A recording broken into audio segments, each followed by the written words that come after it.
El coronel Juan Domingo Perón nació en Lobos, provincia de Buenos Aires, el 8 de octubre de 1895. A los 13 años ingresó en el Colegio Militar de la Nación, donde obtuvo el grado de subteniente de infantería. Participó en la represión de los huelguistas de los sucesos de la Semana Trágica de enero de 1919. En enero de 1929 se casó con Aurelia Tizón. En 1930 se acercó a los sucesos cívico-militares que preparaban el golpe contra el presidente Irigoyen, apoyando al ala más moderada representada por el general P. Justo. En 1932, al asumir Justo la presidencia, fue designado ayudante de campo del nuevo ministro de Guerra. Perón accedió por primera vez a los entretelones del gobierno y de la cúpula militar. Entre 1939 y 1941, Perón no ocultaba su admiración por el régimen fascista. Se convirtió en uno de los referentes más destacados de una logia militar conocida como GO, Grupo de Oficiales Unidos, de carácter nacionalista y anticomunista. En sus discursos de 1944, Perón planteaba la necesidad de integrar al obrero al sistema como un consumidor y de esa manera alejarlo de la influencia revolucionaria. Desarrolló una intensa tarea desde la recientemente creada Secretaría de Trabajo y Previsión, tendiente a captar la voluntad política de los trabajadores. El poder de Perón iría creciendo junto con su popularidad. En 1944, el general Edelmiro Farrell desplazó de la presidencia al general Pedro Ramírez y nombró a Perón ministro de Guerra primero y vicepresidente 5 meses después. Fue obligado a renunciar a principios de octubre y detenido y trasladado a la isla Martín García. El 17 de octubre de 1945, miles de trabajadores provenientes del cordón industrial del Gran Buenos Aires ocuparon la Plaza de Mayo decididos a no moverse hasta que Perón apareciera en los balcones de la Casa Rosada. Por la noche, finalmente, el coronel pudo entrenar su saludo con los brazos en alto. Perón se había impuesto y ya ocupaba un lugar destacado en la política nacional. Pocos días después se creó el Partido Laborista por parte de los sindicatos peronistas y el casamiento de este con Eva Duarte. Mientras Perón organizaba sus fuerzas partidarias con el Partido Laborista, sectores radicales, disidentes y conservadores constituyó un frente electoral denominado Unión Democrática. Lo integraban la UCR, el Partido Socialista, el Partido Demócrata Progresista y el Partido Comunista. A la Unión Democrática la apoyaron la Sociedad Rural, la Unión Industrial, la Bolsa de Comercio y el embajador de los Estados Unidos, Braden. La candidatura de Perón fue apoyada por los sindicatos, por sectores militares y por la Iglesia Católica.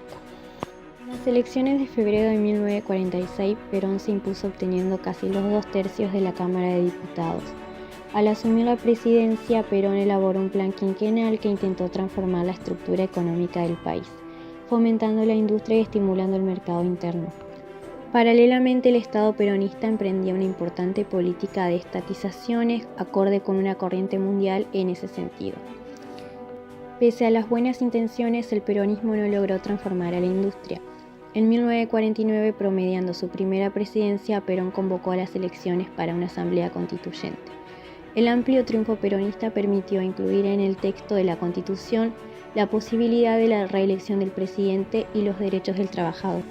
Se establecieron también los derechos del Estado sobre las fuentes de energía y el fomento de la intervención estatal en la economía. Esta reforma, junto con la ley de voto femenino, sancionada gracias al impulso de Evita, llevaría en 1951 a Perón a un amplio triunfo electoral y a un segundo periodo de gobierno. El segundo plan quinquenal planteaba volver a una economía más tradicional y la aplicación de ajustes en los salarios y las políticas sociales. La crisis desatada en 1952, coincidente con la muerte de Eva Perón, debilitó notablemente al modelo peronista y le fue restando apoyos. En 1954 estalló el conflicto con la Iglesia argentina cuando ésta decidió apoyar la creación de un partido demócrata cristiano. Perón se ofendió porque consideraba su partido democrático y cristiano y no veía la necesidad de crear otro. Perón sancionó una ley de divorcio, legalizó los prostíbulos y suprimió la obligatoriedad de la enseñanza religiosa en las escuelas.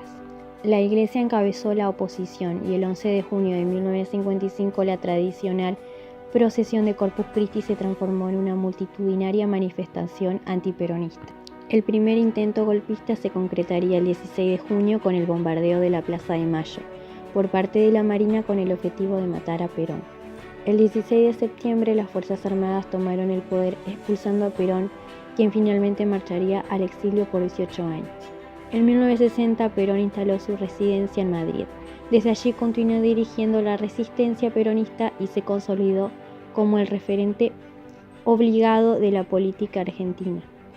En 1964, durante la presidencia de Arturo Illia, el principal referente del sindicalismo peronista, el dirigente metalúrgico Augusto Timoteo Bandor, organizó el operativo Retorno del General a la Patria.